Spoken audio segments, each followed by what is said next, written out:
Bonjour à tous et bienvenue. Alors voilà, encore un rendez-vous merveilleux. Je vais vous présenter, rencontrer quelqu'un d'exceptionnel, Anne, qui est arrivée, moi, dans ma bibliothèque un jour comme ça, quand je me suis laissée porter par un titre, par, euh, par une vibration. Et voilà, aujourd'hui, j'ai l'honneur, la chance déjà d'avoir rencontré Anne et donc de permettre par ce sommet Orenda de communiquer ensemble et de se rencontrer davantage. Donc, bonjour Anne, comment vas-tu? Et bonjour Cécile, écoute-moi, ça me fait très plaisir d'être parmi vous aujourd'hui. Ça n'est pas en présentiel, mais ça fait rien, je suis là quand même et je suis contente. Oui, Pour c'est un vrai. bel, voilà, pour disons un événement qui est quand même intéressant et qui est quand même passionnant avec toutes les personnes qui vont être là. Ouais, tout à fait. Et c'est vrai que moi, ce que je voulais, c'est que chacun puisse intervenir à sa façon et que, on sait, Anne, toi aussi, tu es très, très occupée. Et donc, voilà, un enregistrement, c'est plus confortable. On peut prendre le temps de respirer tranquillement ensemble, de sentir nos vibrations. Et puis, si les auditeurs, vous avez des questions, évidemment, on reste disponible par la suite. Voilà. Donc, est-ce qu'on commence les questions, Anne? Tu es prête? Bien sûr, oui, oui, oui, oui, tout à fait. Super. Alors, Anne, qui es-tu? C'est vrai, c'est toujours difficile de se définir soi-même, hein. Moi, je dirais, alors il y a des personnes qui disent, bon, voyageur de l'astral, évidemment. Moi, je dirais journaliste des mondes subtils, parce que c'est ce Waouh. que je voulais au départ. D'abord, j'avais fait des études. J'aurais voulu, disons, être journaliste au départ, parce que je trouvais qu'il y avait des choses intéressantes. Ça n'est plus le cas maintenant, parce que vu tout ce qui se passe, je trouve que bon, c'est pas forcément une profession où on peut dire ce qu'on veut. Alors donc, tout compte fait, c'est pas mal. Mais journaliste des mondes subtils, oui, parce que quand j'ai fait les premières expériences, c'est-à-dire j'étais étudiante en fait en lettres, et quand ça m'est arrivé, ce qui était intéressant, c'est que au bout d'un certain nombre d'années, quand j'ai rencontré l'être qui a présidé à nos ouvrages en commun avec Daniel Leroy et ensuite à mes ouvrages, euh, la première chose qu'il nous a dit, est-ce que vous voulez bien décrire ce que vous vivez dans ces mondes-là et ce que vous voyez, juste pour réveiller ce que les personnes peuvent sentir, réveiller en eux ce que chacun a déjà connu de toute façon, même s'il l'a oublié.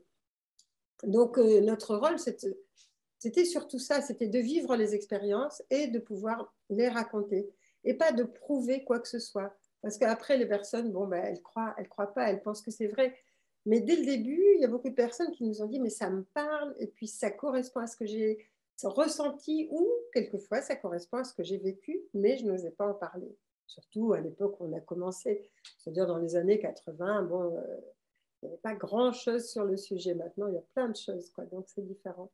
Maintenant, il faut plutôt faire du tri. À l'époque, il n'y avait pas de tri à faire parce qu'il n'y avait pas, il y avait que les écoles initiatiques qui parlaient de ça et qui d'ailleurs nous en voulaient un peu parce qu'apparemment, on dévoilait des secrets qui ne devaient être que pour les initiés. Donc, c'était un peu ça mon parcours, quoi. Mais voilà, je me définirais un peu comme ça. Waouh, Et merci Anne. C'est beau quand tu dis, c'est vrai qu'avant, il n'y avait que les initiés qui avaient accès à la source, à l'origine de ce qui nous meut. Et c'est vrai qu'aujourd'hui, il y a un peu de tout. Et comme tu dis, il faut trier. Et à la fois, moi, je rencontre aussi beaucoup de noms, des mots qui changent, tu vois, comme aujourd'hui, on va évoquer la sophrologie, alors que si on va chercher dans les racines, eh ben, on va rencontrer le yoga nidra. Et, oui, et moi, c'est vrai que j'ai à cœur, c'est pour ça avec la médecine Orenda, on a à cœur d'aller chercher le traditionnel, les racines de où ça part. Parce qu'en fait, une fois qu'on a les racines, l'ancrage est bien posé et on peut s'élever un peu plus haut. Sinon, ça reste un peu fouillis, c'est pas précis. Et toi, tu parles d'expertise, justement. oui. Et c'est vrai que bon, bah, quand on parle par exemple de soins esséniens, c'est vrai que c'est précis et que ça remonte loin, parce que ça remonte bon, à 2000 ans, mais même avant. Si je voulais parler de l'origine de ces soins-là, puisque c'est ce qu'on enseigne, en partie, on n'enseigne pas que ça, mais c'est vraiment quand même une base pour nous quand on a écrit de mémoire d'essénien déjà. Ensuite, lecture d'oral soins esséniens, enfin, il y a beaucoup de choses, quoi. Pratique essénienne qui elles sont très pratiques pour aujourd'hui, en tout cas pour ce qu'on est en train de vivre maintenant, c'est quand même un enseignement de base. Parce qu'à l'époque, les Esséniens étaient quand même considérés comme de grands guérisseurs, à peu près au même titre que la médecine chinoise, que la médecine ayurvédique, par exemple. Et il y avait des échanges. Pourquoi est-ce que dans la médecine essénienne, par exemple, on parle de chakra, on parle de nadis? Parce qu'il y avait des échanges avec les pays d'Orient, du Moyen-Orient, avec d'autres pays, et d'autres thérapeutes, évidemment. Les personnes, il y a 2000 ans, ne se contentaient pas de rester sur place. Il y avait quand même des voyageurs, il y avait quand même des échanges, il y avait quand même des commerçants, et donc forcément des échanges, quoi. Là, c'est Oui, juste pour aborder le...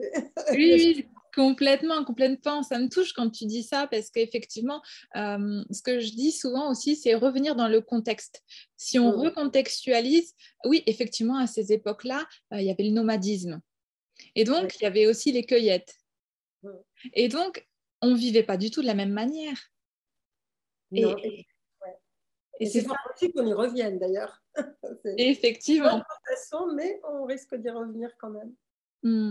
Revenir en tout cas dans ce mouvement. Parce que comme tu le disais, la médecine essénienne, ou si elle se rapproche de la médecine taoïste, la médecine chinoise ou la médecine traditionnelle, ce sont des médecines en mouvement.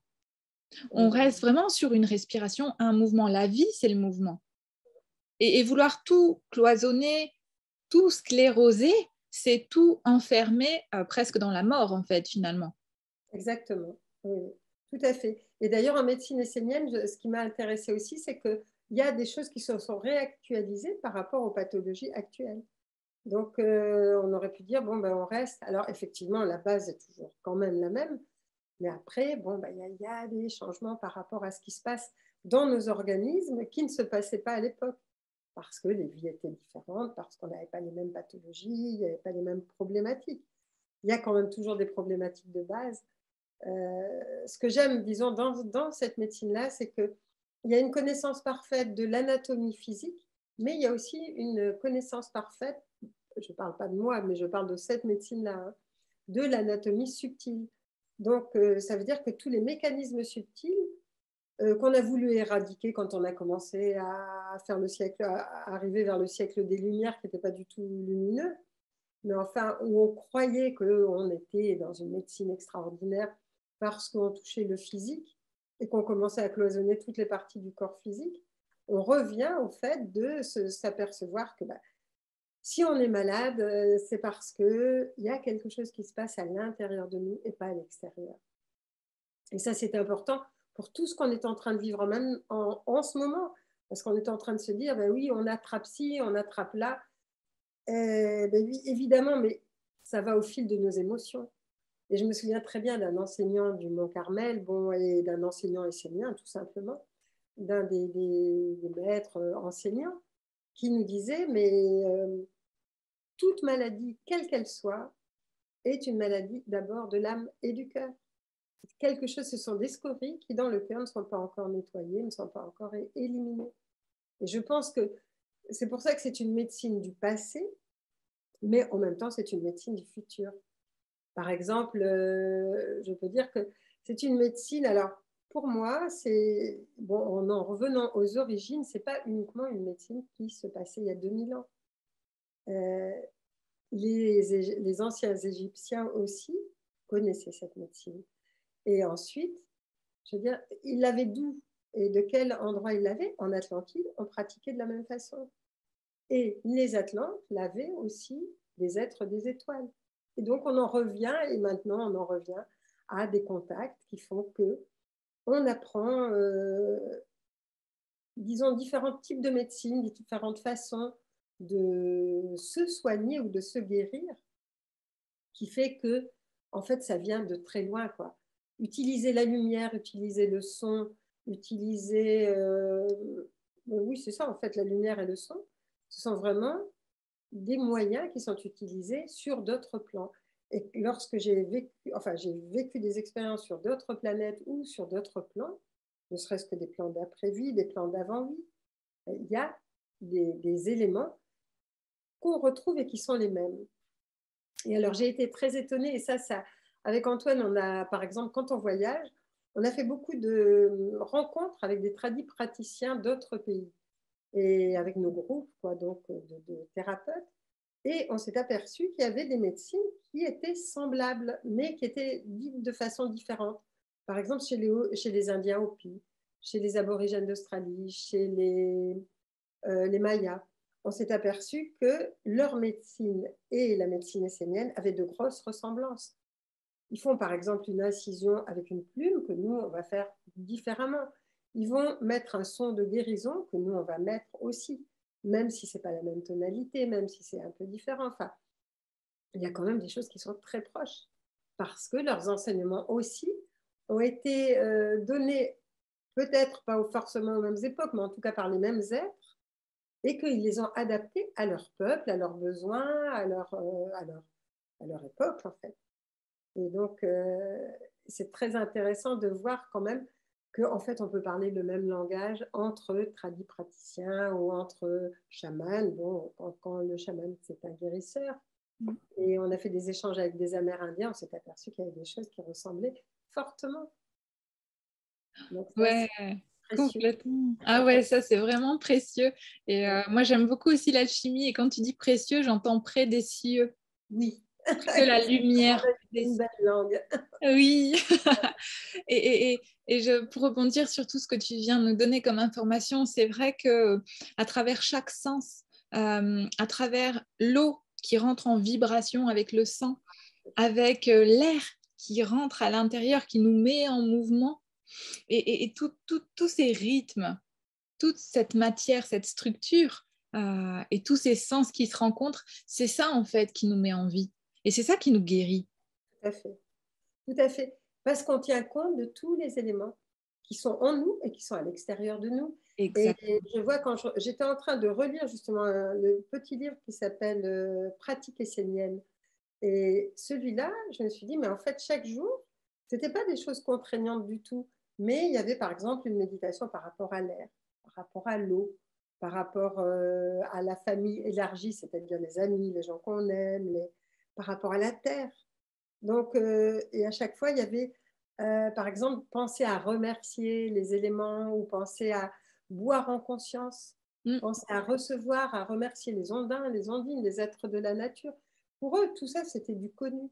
Alors que maintenant, on est en train de redécouvrir Mm. parce qu'à un moment donné, on a complètement mis de côté tout ce qui pouvait suggérer qu'il y a autre chose que du physique. Mm. C'est vraiment passionnant parce que du coup, je me suis dit, tiens, je vais reprendre ce livre-là pour moi et refaire justement, par exemple, le mardi, il y a tel type de méditation, mais ça ne prend pas de temps. C'est vraiment une attitude dans la journée. Et c'est ça qui est précieux. Et je me dis, c'est vraiment le moment de revoir ça. On a eu, par exemple, dans l'association Lune Soleil, puisqu'on est en Dordogne, donc, des problèmes avec l'eau. Et on s'est décidé, on a dit, mais on va faire une cérémonie pour l'eau, pour la célébrer, pour voir pour les ondins, les ondines, le déva de l'eau, et puis voir ce qu'on peut faire pour l'eau, quoi. Et on a reçu des réponses, on va voir ce qui va se passer, parce que c'est récent. Mais je trouve que c'est vraiment intéressant de se reconnecter. Et c'est une période qui est complètement troublée, mais en même temps qui nous oblige à nous reconnecter avec ce qu'on a en nous, avec ce qu'on connaît depuis toujours et qu'on a oublié, avec notre pouvoir, avec notre connexion avec les éléments, avec la nature, en nous et hors de nous, parce qu'on est composé d'eau, je veux dire, tous les êtres de la nature ont composer notre corps subtil, enfin en tout cas le corps éthérique, avant qu'on ne se mette dedans pour pouvoir naître, quoi, pendant les 9 mois de la grossesse. Oui, c'est ça, et c'est rigolo ce que tu dis, parce que dans les accompagnements au Renda, je tourne avec le chiffre 9. On est sur 9 lunes, par exemple, ou 9 semaines, tu Ouais. vois. C'est vraiment des cycles de 9. Et ça vibre vraiment par rapport à cette hygiène de vie, d'avoir cette conscience de tout ce qui se joue chaque jour. Parce qu'en plus, on a remercié aussi le lundi la lune. Tu vois, c'est le jour de la lune. Le dimanche, c'est le jour du soleil. Merci soleil. Et puis, avec la médecine Orenda, c'est aussi le respect des règnes animal, minéral et végétal. Voilà. Et tout ça, on l'a en nous. Notre minéral, c'est notre ossature. Mais Notre bien, animal, c'est notre chair. Voilà. Et les végétaux, c'est tout ce qui nous compose également. et Donc, c'est on vrai que est... c'est la médecine chinoise est comme ça aussi. Elle a des sons, elle a par organe, il y a les organes du feu, de l'air, etc. Donc même si c'est pas forcément sur la même gamme, je veux dire, on est quand même dans la même histoire. C'est ça. C'est ça. Et l'histoire que j'ai envie de raconter avec toi, c'est d'en avoir conscience. Oui, c'est ça. Reprendre la conscience de qui nous sommes et nous intégrer, nous équilibrer, nous retrouver nous-mêmes. Comment je respire? Comment, comment je bouge? Comment je vis? Comment je dialogue? Parce qu'il y a le langage du corps. Qu'est-ce qui se passe quand quand je me mets en mouvement? Et je retrouve mon pouvoir, ce que tu disais tout à l'heure, mon je peux. C'est ça.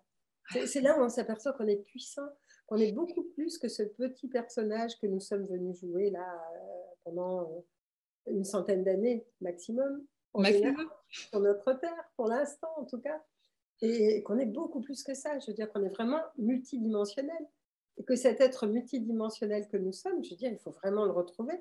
C'est le moment de montrer qu'on est puissant, qu'on a du pouvoir, parce qu'on oublie tout le temps, qu'on n'est pas soumis, qu'on n'a pas besoin de se soumettre à qui que ce soit, à quoi que ce soit. On est en harmonie. Et c'est ça qu'il faut retrouver. Parce que toute maladie, par exemple chez les Esséniens, toute maladie, c'est une disharmonie entre les corps subtils et le corps physique. C'est une disharmonie entre nos paroles, nos actions, nos pensées. Dès qu'il y a une disharmonie, à ce moment-là, il y a quelque chose qui ne colle pas, quoi, et qui va nous faire comme une sonnette d'alarme et nous dire, regarde ce qui se passe en toi, regarde ce qu'il faut guérir. Et puis, à ce moment-là, on s'aperçoit qu'effectivement, ben, il y a quelque chose qui ne colle pas, quoi, dans notre histoire. Et c'est ça qui est important.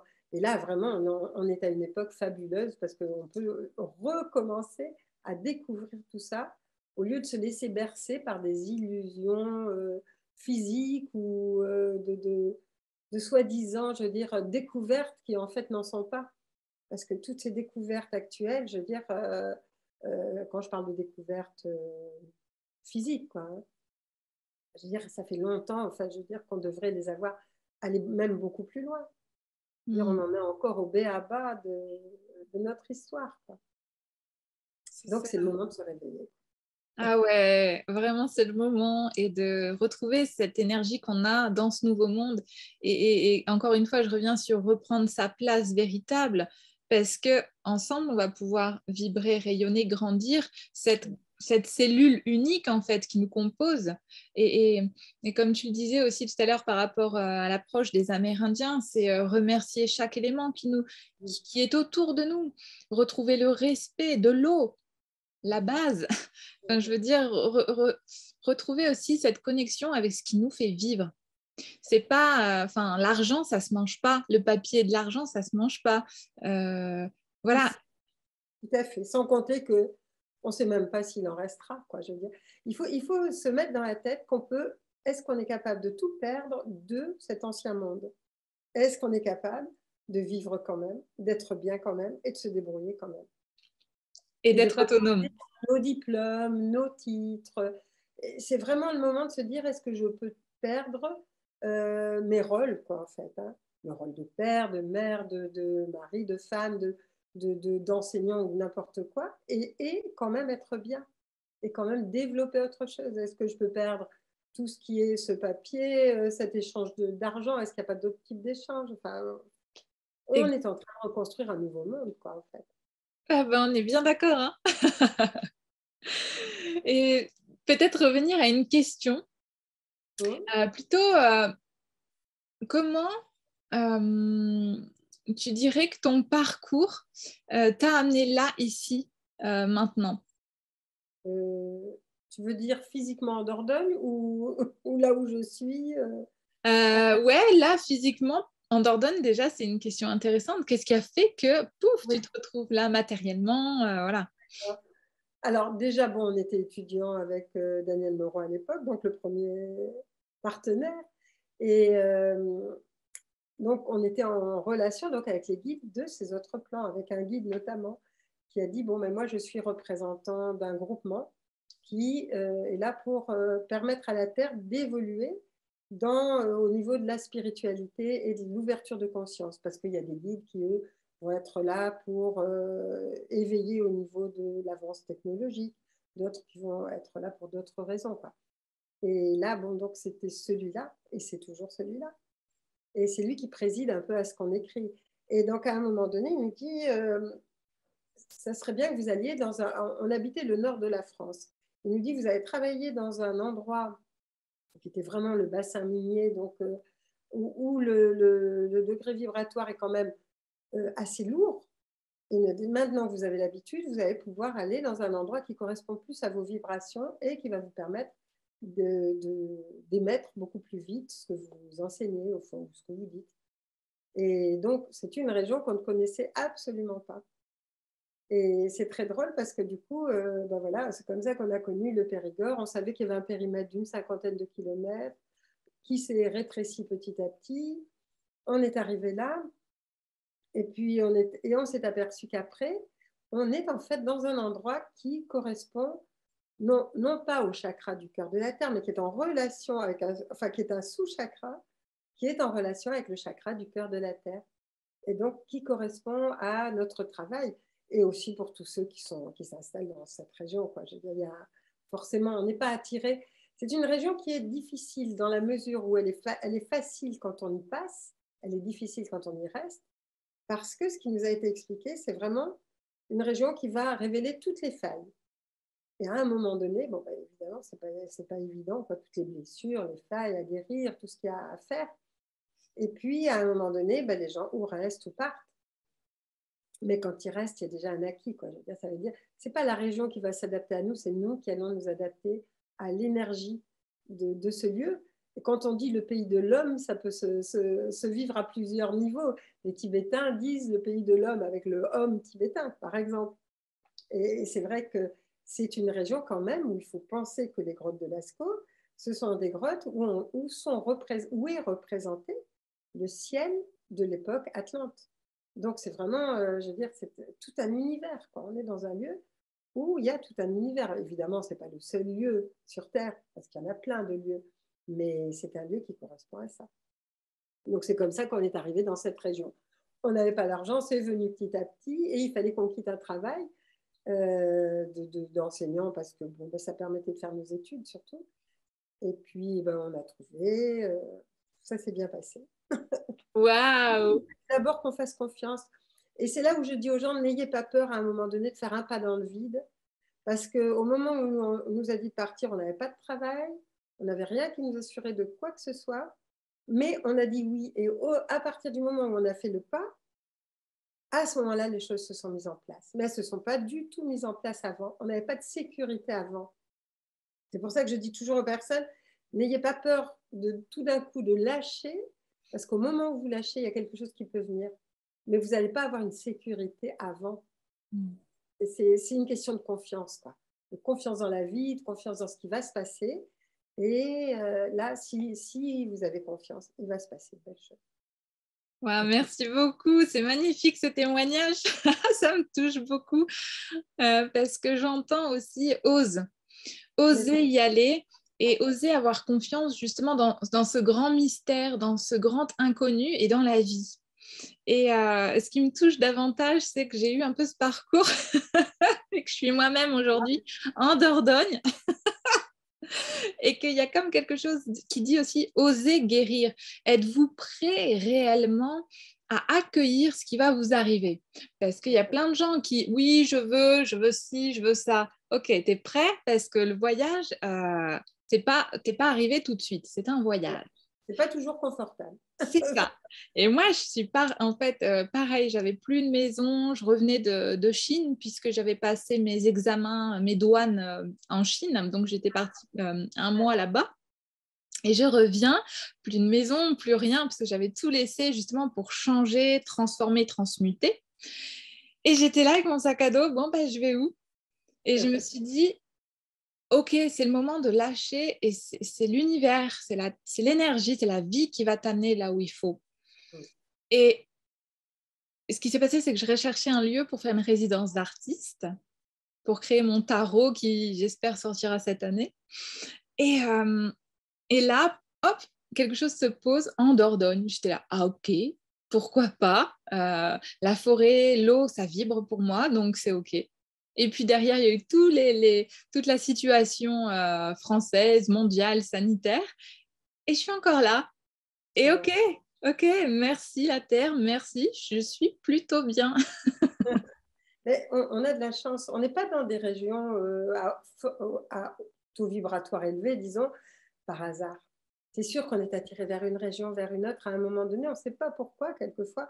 On se dit, mais pourquoi je suis là? Je ne la connais même pas, cette région, en fait. Et puis, on s'aperçoit que, bon, bah, y a des gens, on peut parler des mêmes choses, on peut faire des choses. C'est ça aussi. Hein. C'est Hmm. Ouais, comme c'est ça. des cadeaux à la confiance. C'est ça, les cadeaux à la confiance. Et souvent aussi, quand on arrive vraiment à lâcher, il y a quelque chose qui se passe derrière. C'est comme une petite mort. Et c'est pour ça que je travaille sur des cycles de 9. Parce que c'est savoir transmuter, savoir changer et accueillir voilà, cette vibration, comme la mer qui vient et qui repart, accueillir ces rythmes, en fait, tout simplement, les rythmes du vivant. Et là, on est en train de vivre une petite mort aussi, avec tout ce qui se passe. On meurt à l'ancien et pour revivre à autre chose. C'est pour ça qu'il ne faut pas avoir peur. Quoi. Il faut éradiquer les peurs. Bon, c'est facile à dire, évidemment, mais c'est important de se dire, j'ai confiance, il va se passer quelque chose de chouette, je vais faire ce qu'il faut pour. Je vais faire, bon, c'est ça, ça ne veut pas dire je ne vais rien faire. Ça veut dire je fais confiance, je fais ce qu'il y a à faire, et le reste, ça va se faire. Ça va bien. Ouais, c'est comme une inspire. Oui. À un moment, on ne peut plus inspirer. Et ben on lâche. Ah, et là, ça coule tout seul. Et voilà, le mouvement revient. Ouais, c'est beau. Wow. Alors, un petit cadeau aussi que vous retrouverez pour les auditeurs hein, sur le site internet, ce sont les livres de chaque intervenant. Et donc, Anne, il y a une ribambelle de bons bouquins que tu as écrits, coécrits. Duquel aurais-tu envie de nous parler là maintenant?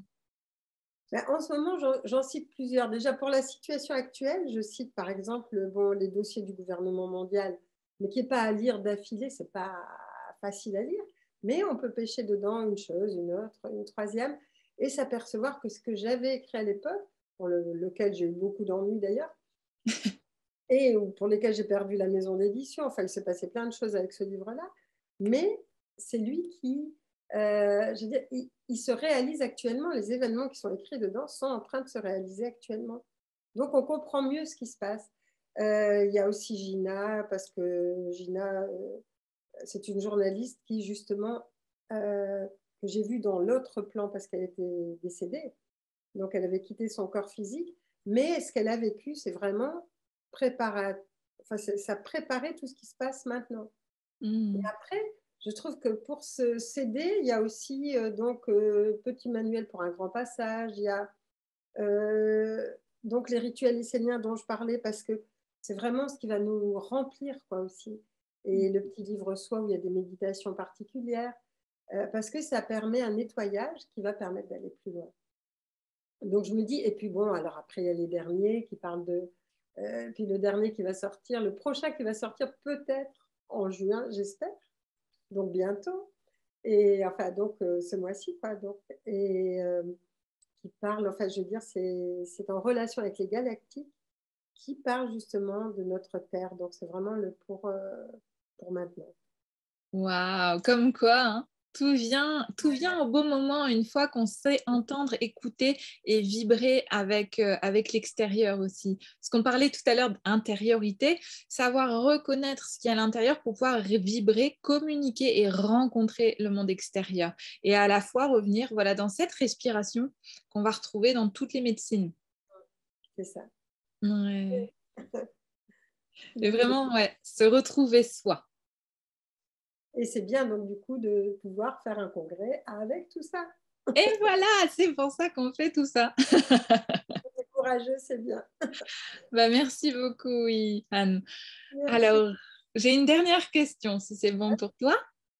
Alors, quel est ton rêve pour toi et pour le monde? Mon rêve, en tout cas pour moi, ça serait de pouvoir assister justement à cette transformation, de me dire, bon, maintenant, ce passage, de me dire, il y a assez de personnes qui ont compris ou qui se sont réveillées à elles-mêmes, pour que, enfin, on a tous contribué à ça, on a suffisamment contribué à ça, et ça va marcher. Je sais que ça va marcher, mais j'espère que ça va se faire dans les temps où je vais pouvoir le voir. Et après, c'est bon. Je veux dire, ça, disons que ça puisse se faire, quoi. Et que la planète puisse, je dirais pas ressembler, parce qu'on ressemble jamais à qui que ce soit, mais puisse être à nouveau, je veux dire, que ne soit plus une fausse note, mais soit vraiment considérée avec toutes les autres planètes de l'Alliance, avec toutes les autres planètes du système solaire et au-delà du système solaire, qu'elle soit vraiment à nouveau, qu'elle reprenne sa place. Parce que je sais que le grand être de la Terre a vraiment ralenti son évolution pour pouvoir attendre que les humains, que l'humanité en fait se réveille.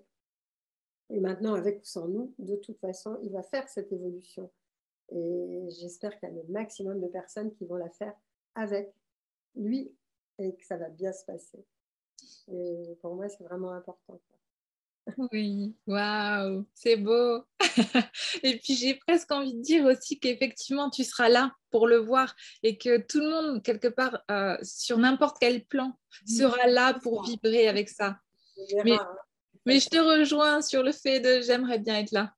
Même moi, je me dis, waouh, de depuis que, travailler pour ça et puis de se dire, ah oui, ça a marché, c'est bon.